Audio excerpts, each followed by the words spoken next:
Lena had grown used to being invisible. In the rush of the morning commute, she was one of 1,000 faces on the bus, a quiet young woman with tired eyes and a name tag pinned to her wrinkled uniform. Every day she rose before dawn, slipped out of the small apartment she shared with her ailing mother, and caught the first bus downtown to the cafe where she worked double shifts. The city around her was a maze of glass and noise, cars honking, people shouting into phones, advertisements flashing promises she could never afford.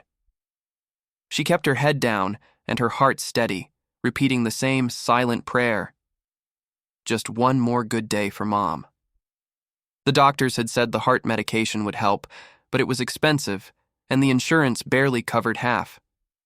Every cup of coffee she poured, every plate she served, pushed them a few dollars closer to another month of treatment. That morning, the sky was pale gray, threatening rain. Lena wiped down the counter, adjusted her ponytail, and tried to ignore the dull ache in her shoulders. She'd been on her feet since 6, and it was only 10. The cafe was half full, office workers rushing through breakfast meetings, students tapping on laptops. Then the door opened, and a hush moved through the room. A chauffeur in a black suit stepped in first, holding the door for an older woman dressed in elegant white. Her silver hair shone beneath the fluorescent lights, and a thin diamond bracelet caught the sun as she moved. Behind her came 2 men in tailored suits and earpieces, scanning the room with professional detachment. Lena recognized the face from the newspaper articles that sometimes littered the cafe tables. Eleanor Hart, mother of Ethan Hart, one of the city's youngest billionaires. The tabloids called her the Silent Queen because she rarely appeared in public. Now she stood in front of Lena's counter, serene yet strangely detached, eyes wandering without focus. "Good morning," Lena said softly. No response. The woman's eyes flickered past her. One of the suited men leaned close and spoke, but Eleanor didn't react. That was when Lena noticed the small hearing device behind her ear, and that it wasn't T turned on. The realization struck her all at once. Eleanor Hart was deaf. While the rest of the staff exchanged nervous glances, Lena felt something stir inside her. A memory of evenings spent beside her mother's hospital bed, learning sign language so they could communicate when medication made speech too hard. Her fingers trembled slightly as she lifted her hands and signed, "Good morning. My name is Lena. Would you like a table?" Eleanor blinked in surprise. For a moment, her face was blank, and then it broke into the kind of smile that dissolves the walls between strangers. She signed back quickly. "You know how to speak with your hands?" Lena nodded, her own smile shy but warm. "A little. I learned from my mom." The 2 of them communicated in graceful movements while the rest of the cafe watched in quiet awe. Customers stopped mid-bite. Even the barista paused the espresso machine. Eleanor laughed, a soft, soundless laugh, and gestured toward a window seat. Lena led her there, took her order through signs, and brought her tea exactly the way she wanted it. By the time Eleanor left, she had written something on a napkin and pressed it into Lena's palm. "Thank you," the older woman signed. "You made me feel heard." That evening, after locking up, Lena unfolded the napkin. It wasn't tea, just a note. It was an embossed card inviting her to the Hart residence the following afternoon. Her first thought was that it must be a mistake, but curiosity and a quiet sense of destiny carried her to the address printed in gold ink the next day. The Hart mansion stood like a palace on the city's northern hill, glass and stone glowing beneath a late-day sun. Lena hesitated at the gate, feeling small beneath its grandeur. A servant escorted her through a marble hallway to a garden where Eleanor waited among roses, her hands folded neatly in her lap. They spent hours signing stories. Eleanor told her about growing up before technology, about losing her hearing in middle age, about how the world had become quieter but lonelier. Lena shared little fragments of her life, her mother's illness, the way she worked nights at the cafe and read medical pamphlets on her breaks. Eleanor listened intently, her eyes kind, her gestures tender. Before Lena left, the older woman clasped her hand and signed, "You remind me of myself when I still believed people could see beyond money." From that day on, Lena visited often. She helped Eleanor practice lip reading, brought her pastries from the cafe, and filled the silent mansion with laughter, carried not by sound, but by expression. For the first time in years, Eleanor felt understood. And for Lena, those visits were a brief escape from the constant worry at home, the unpaid bills, the labored breathing of her mother in the next room.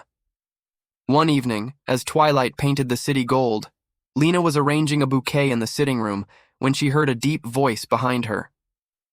"So you're the waitress my mother won't stop talking about." She turned to see Ethan Hart himself, tall, composed, handsome in a distant way that spoke of long meetings and longer loneliness. He studied her for a moment, something unreadable flickering in his eyes. "She told me you saved her from another dreadful lunch with my business partners," he said with a faint smile. Lena blushed. "I just listened." Ethan's smile faded. "Something I apparently don't do enough." He watched his mother through the window, sitting among the roses, her hands moving gently as she hummed soundless tunes. "I can't talk to her," he admitted quietly. "We've tried doctors, translators. Nothing works. She shuts down." "You could learn," Lena said softly. "I don't have time."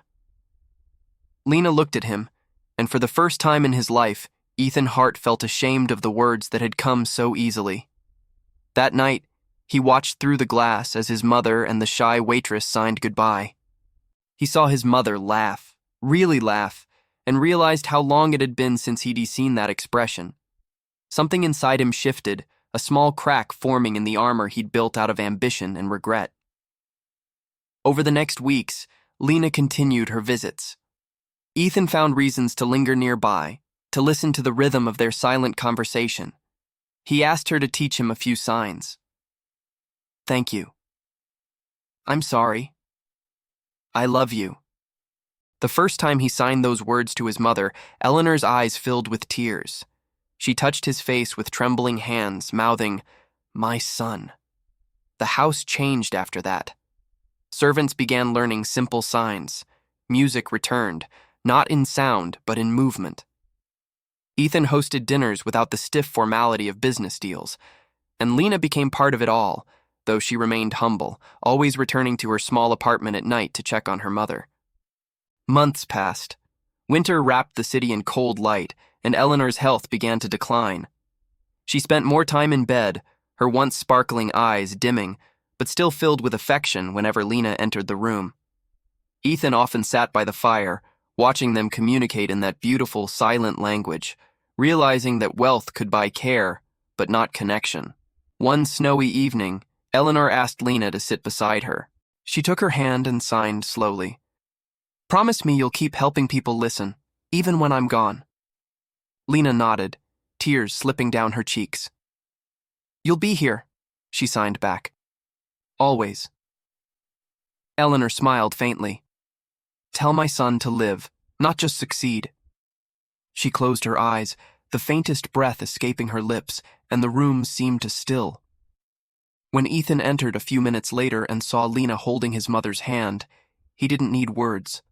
The grief on her face told him everything. Snow still blanketed the Hart estate when the funeral ended. The city's most powerful figures filled the marble hall, dressed in black, whispering condolences that felt more like business transactions. Cameras flashed, reporters murmured, and through it all, Ethan Hart stood motionless, a statue carved from grief. He had built empires, negotiated billion-dollar deals, but no contract had ever prepared him for losing his mother. Lena stood near the back, clutching the locket Eleanor had given her a week before her passing. A tiny heart-shaped pendant with a single line engraved inside. "You helped me here again." Tears blurred her vision as she watched Ethan, his expression carefully neutral, thanking people he didn't really see. When the last guest left, the mansion fell into silence, heavy and unfamiliar. The roses in the winter garden had wilted under frost. Ethan turned to Lena, his voice low. "She liked you more than anyone," he said softly. "Even me." Lena shook her head. "She loved you more than words could ever say. You gave her a world to live in, I only reminded her how to feel it again.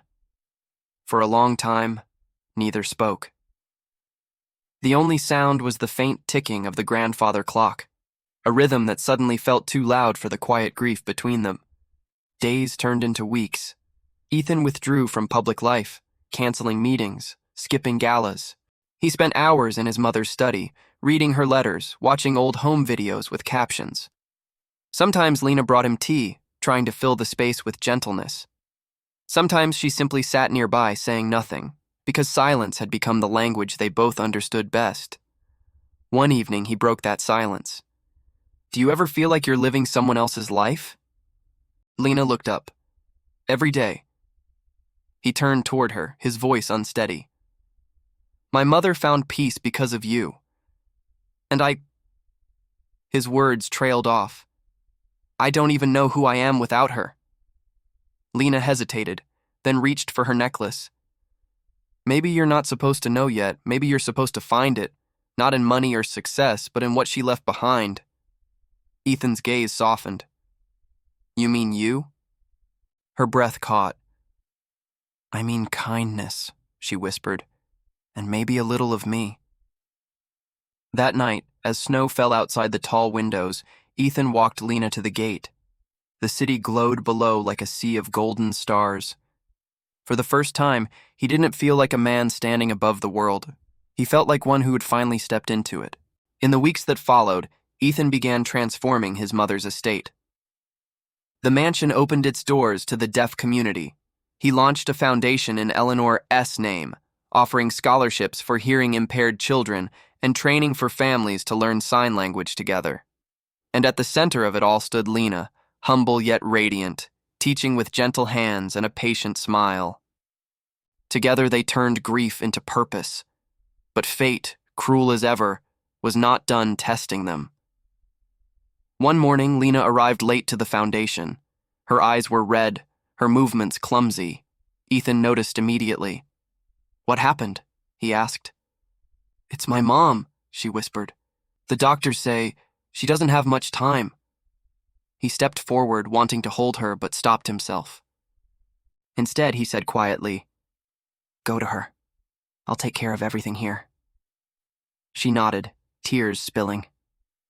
"Thank you." For the next 2 weeks, Lena stayed by her mother's bedside. The once vibrant woman who had raised her with quiet strength was now frail and fading. Some nights, when the city outside hummed softly, Lena would sign to her mother stories about the foundation, about Ethan, about the way Eleanor had changed both their lives. Her mother would smile weakly, fingers trembling as she signed back, "She found you for a reason." The day her mother passed, the sky mirrored Lena's heart. Gray, heavy, endless. She buried her quietly, with only Ethan beside her, his hand resting over hers as snow fell over the headstone. "You're not alone," he said softly. She wanted to believe him. But loss had a way of hollowing people out. After the funeral, Lena vanished for a while. She left no note, no forwarding address. Ethan searched, sent messages, called hospitals, visited the cafe where they first met. No one had seen her. It was as if she had dissolved into the same silence that once defined his mother's world. Months later, an envelope arrived at the Heart Foundation. It was addressed to Ethan, the handwriting familiar. Inside was a letter and a pressed white rose. "Dear Ethan, thank you for keeping your promise, for turning her dreams into something real. My mother is gone now, and I think it's time for me to find peace too. You once said you didn't know who you were without her. I didn't either. But now I think I do. I'm someone who listens. And that's enough. If we meet again, let it be in a quieter world, one where people listen with their hearts first. Until then, please don't look for me. Just remember that somewhere, someone is still signing your name under the same stars." Lena Ethan read the letter a dozen times, each word cutting deeper than the last. He searched the city anyway, but she was gone. Some said she left for the coast to volunteer at a school for deaf children. Others whispered she returned to her hometown. No one knew for sure. Years passed. The foundation thrived, the mansion transformed into a learning center filled with laughter and light. And every morning, Ethan would stop by the cafe where it all began. The same corner table, the same scent of coffee and rain. And look at the napkin framed on the wall. The one Eleanor had written years ago. You made me feel heard. On quiet nights, when the world outside the windows turned soft with snow, Ethan would sometimes imagine a woman in a gray uniform standing by the sea, signing to the wind. And in those moments, for just a heartbeat, he swore he could feel her there, not in body, but in every silence that still spoke of love.